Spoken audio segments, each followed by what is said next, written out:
हरचंडी साई सरस्वती शिशु विद्या मंदिर 38तम वार्षिक उत्सव अनुष्ठित हो जाइछि। एही उत्सव रे मुख्य अतिथि रूपे योगदान करथिले पुरीर आरक्षी अधीक्षक डाक्टर कन्वर विशाल सिंह, उपजिल्लापाल भवतारण साहू सम्मानित अतिथि और खोर्धा जिला शिक्षा विकास समितिर सह प्रमुख सुदर्शन मिश्र सम्मानित अतिथि रूपे जोग देइथिले। विद्यालय परिचालना कमिटीर उपसभापति ममताराणी मिश्र अतिथि परिचय प्रदान करथिबा बेले प्रधान आचार्य रवीन्द्र कुमार नंद वार्षिक विवरणी पाठ करथिले। धन्यवाद अर्पण करथिले कोषाध्यक्ष रामचंद्र महापात्र। कृति छात्र छात्री मानक अतिथि मानक द्वारा रौप्य पदक और ट्रॉफी प्रदान पूर्वक पुरस्कृत करा जायतिला।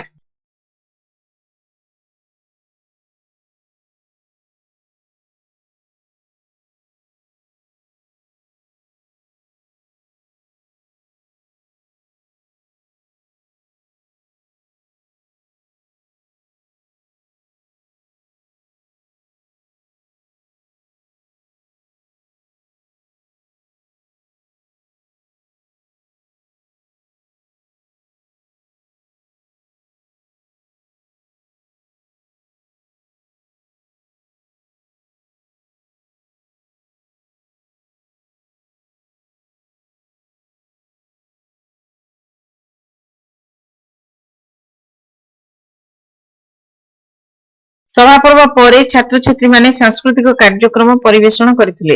विद्यार्थी मानक द्वारा ओडिसी नृत्य, संबलपुरी नृत्य, संगीत, नाटक और पाला आदि परिवेषण करा जायतिला। बहु अभिभावक और अतिथि उपस्थित रही विलंबित राति पर्यंत सांस्कृतिक कार्यक्रम उपभोग करथिले। परिचालना समितिर समस्त सदस्य और पूर्वतन आचार्य आचार्य माने उपस्थित थिले।